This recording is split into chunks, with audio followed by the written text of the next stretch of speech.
Hello friends, welcome or welcome back to my channel. I'm CS Jaspreet. I hope that you all are doing well and you're preparing for your upcoming exams, that is June और December, जिसमें भी आप appear हो रहे हो. So उससे पहले लेकिन वो बच्चे जिन्होंने दिसंबर में एग्ज़ाम्स दिए हैं उनका रिज़ल्ट आएगा 25 ऑफ फरवरी को, जो एक फ़िक्स डेट होती है ICSI की. आई बिलीव आपको पता ही होगी. अब क्या हुआ कि जो लास्ट रिज़ल्ट आया था ऑफ जून 2023 वो काफ़ी ख़तरनाक था. काफ़ी बच्चे उससे डीमोटिवेट हुए थे. तो अभी बिकॉज प्रेपरेशन हो चुकी है, एग्ज़ाम्स हो चुके हैं, सब हो चुका है. Now students who have attempted are waiting for results. तो क्या एक्सपेक्टेशन होनी चाहिए?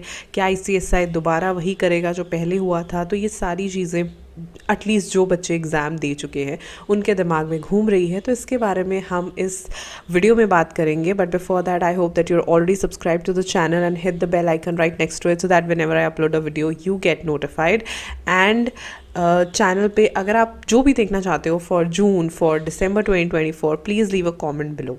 Now what results are, how they impact you and results से कैसी एक्सपेक्टेशन आपको होनी चाहिए. फॉर एग्जांपल आप वो स्टूडेंट हो जिन्होंने पेपर दिया है, तो क्या वो एक्सपेक्टेशन आपको होनी चाहिए? सबसे पहली चीज़ डिपेंड्स ऑन योर परफॉर्मेंस. तो अगर आपने चाहे फर्स्ट टाइम पेपर दिया है या सेकेंड टाइम पेपर दिया है, आई एम श्योर अगर आपने जून का क्लियर नहीं किया, एक्चुअली जब रिजल्ट्स आते हैं ना उस टाइम पे हमें बहुत ऐसा होता है कि ऐसे कैसे कर दिया इंस्टीट्यूट ने and all those things. But after a while you also realise कि कहीं ना कहीं हमारे परफॉर्मेंस में कमी रही है. बट इस बार अगर आपका परफॉर्मेंस बहुत अच्छा रहा है, आपका रिज़ल्ट भी वैसा ही आएगा. फर्स्ट चीज़ जिसके ऊपर किसी भी बच्चे का रिज़ल्ट डिपेंड करता है ना, वो होती है performance. Apart from anything else, कोई जो मर्ज़ी बोले, ठीक है, हो सकता है स्ट्रिक्ट चेकिंग हो सकता है कि, लेकिन वही बात आ जाती है ना कि अगर आपने 4 पॉइंट्स में से 2 सही लिखे हैं तो उसके तो नंबर आपको मिलेंगे ही ना. दिस कांट हैपन कि आपने 2 पॉइंट सही लिखे हैं तो उसके नंबर आपको नहीं मिलेंगे. भले कमेंट सेक्शन में यू विल फाइंड कि कुछ बच्चे आके कहते हैं नहीं नहीं जो मर्जी लिख लो, 1-1.5 नंबर ही मिलेगा. ऐसा नहीं होता. There were students who cleared, there were students who got AIRs, then there were students. तो आप ये चीज़ सोचो कि हमारा परफॉर्मेंस कैसा गया था. ठीक है, सबसे पहली चीज़, जैसा आपका परफॉर्मेंस होगा वैसा ही आपका रिजल्ट होगा. ऊपर नीचे थोड़ा बहुत हो सकता है, बट इट कांट हैपन कि आपका परफॉर्मेंस बहुत अच्छा है और बिल्कुल ही नहीं मार्क्स आए. तो ये भी एक इम्पॉर्टेंट चीज़ है देखने वाली कि आपके रिजल्ट्स जो हैं वो आपके परफॉर्मेंस पे ही बेस्ड होने वाले हैं. द सेकेंड थिंग इज़ री इवेलुएट योर एग्ज़ाम्स. तो अभी क्योंकि एग्ज़ाम्स हो चुके हैं, न्यू ईयर में हम एंटर कर चुके हैं, मैं आपको ये सजेस्ट करूँगी कि अपने क्वेश्चन पेपर्स उठा के उन्हें एक बार री इवेलुएट करो. Because I always say no need to discuss the question papers you know when we are still in the exam period, right. उसके बाद ऑफ कोर्स न्यू ईयर आ गया, बट अब हफ्ता हो चुका है. And now I believe that you should reevaluate your exams. Because उससे क्या होगा, आपको एक एक I would say reality check मिलेगा कि आपका पेपर कैसा हुआ था. Because mostly students were okay with like in module 1, तो मुझे लगता है 3 पेपर तो बढ़िया थे. SBC में थोड़ा बहुत बच्चों को दिक्कत आई है, but apart from that it was all fine. So reevaluate your exams, अपने लेवल पे बैठ के देखो, क्योंकि बहुत बच्चे like this time they are expecting कि अच्छे मार्क्स आएंगे एंड हम क्लियर कर जाएंगे. बिकॉज ऑब्वियसली उनका परफॉर्मेंस और प्रेपरेशन एंड एवरीथिंग बहुत अच्छा होगा. तो मैं आपको यही बोलूँगी कि आप एक बार बैठ के अपने क्वेश्चन पेपर्स को री इवेलुएट करो. Third and most important thing, don't expect miracles, right. ये नहीं सोचना, बिकॉज ना ऐसी चीज़ें भी सुनने को मिलती हैं कि जो आप एक्सपेक्ट करते हो क्लियर नहीं होगा तो क्लियर हो जाएगा. ऐसा कुछ नहीं होता. जो बच्चे क्लियर करते हैं ना, लाइक फॉर एग्जांपल वो एग्ज़ाम हॉल से बाहर आए हैं, तब शायद वो ये चीज़ बोल रहे होते हैं कि हमारा पेपर अच्छा नहीं हुआ, बट टेक्निकली वो बाद में क्लियर कर जाते हैं. एंड बाद में you will get to know कि उनको बहुत सारा पेपर ऐसा था जो वो ऑलरेडी सॉल्व करके गए थे, लाइक किसी रेफरेंस बुक से था या स्टडी मटेरियल से था. तो जो रिजल्ट्स आते हैं, because many students don't say the truth when they come out, या फिर उन्हें खुद भी इतना ज़्यादा पता नहीं होता. तो मिराकल्स बिल्कुल भी एक्सपेक्ट मत करो कि हम बिल्कुल ही गलत चीज़ लिख के आए हैं या उल्टी चीज़ लिख के आए हैं और हमें मार्क्स मिल रहे हैं. या ऐसे भी स्टूडेंट्स होते हैं जो कहते हैं कि हमने कुछ ना कुछ तो हर एक में लिखा है. तो अगर कुछ ना कुछ लिखा है तो वैसे कुछ कुछ नंबर ही मिलेंगे, पूरे नहीं मिलेंगे, राइट.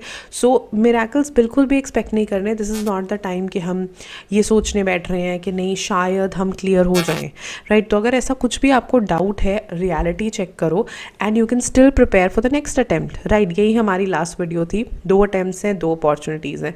इसीलिए मिरेकल्स जैसी चीज़ों पे आपने नहीं बैठना कि हमने बिल्कुल भी तैयारी नहीं की थी। Like there are many students जिन्हें पता है कि हमने तैयारी नहीं की थी, हमारे पेपर भी अच्छे नहीं हुए, but that's fine and they have started for the next attempt. So be ready with that, क्योंकि ना अगर आप रियलिटी चेक नहीं करोगे फिर बच्चा अपसेट भी उतना ही ज़्यादा होता है।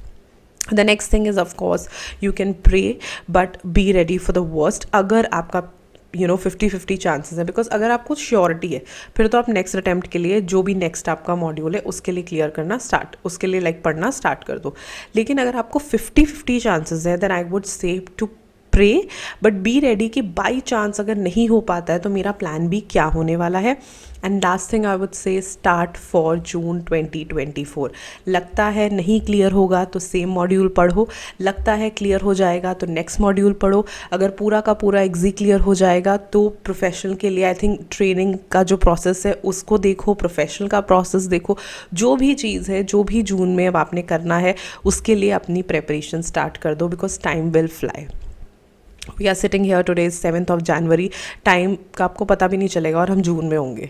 सो लाइक एवरी ईयर हम कहते हैं अरे कहाँ चले गए दिन, कहाँ चला गया पूरा साल। So that is how it goes. इसीलिए it's an early reminder for you कि जून में जो भी अटैम्प्ट देना है, सेम का देना है, नेक्स्ट का देना है, उसकी प्रेपरेशन, उसकी प्लानिंग स्टार्ट करो। बिकॉज स्टार्ट का मतलब ये नहीं है कि आज से स्टार्ट हो जाएगा।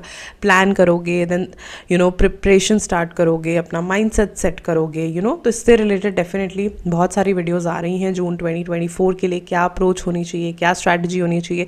लेकिन सबसे पहली ये चीज़ है कि आपके लिए रिजल्ट्स को इवैल्यूएट करना भी उतना ही ज़रूरी है। So make sure that you are doing that. And with this thank you so much for watching the video.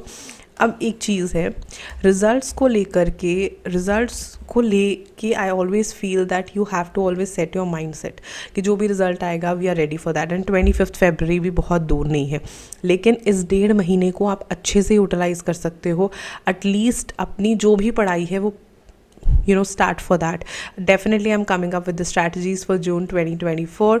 जो भी बच्चे जून में अपीयर होने वाले हैं, लेकिन ये वीडियो स्पेशली उन बच्चों के लिए है जिन्होंने दिसंबर में एग्ज़ाम्स दिए हैं और 25 फेब का वो वेट कर रहे हैं। तो हम रिज़ल्ट्स का वेट कर रहे हैं डेफिनेटली, बट एक्सपेक्टेशन ऐसी नहीं होनी चाहिए, रियलिटी बेस्ड एक्सपेक्टेशन होनी चाहिए। अगर आपको लग रहा है हमने बढ़िया परफॉर्म किया और अच्छी प्रेपरेशन के साथ हमें आता था, देन गो फॉर इट। लेकिन अगर फिर भी नहीं है तो फिर आप जून के लिए जो भी है, लेकिन जून की प्रेपरेशन जो है वो आप स्टार्ट कर दो। That is very very very important and need of hour, because time बहुत जल्दी भाग जाएगा, right. So I hope this video helps. अगर वीडियो अच्छी लगी तो लाइक करना, चैनल को सब्सक्राइब करना, and do follow me on other social media handles also. All the links will be in the description box below. I'll see you super soon in another video. Till then, stay happy, stay blessed, and keep the preparations on. Bye bye.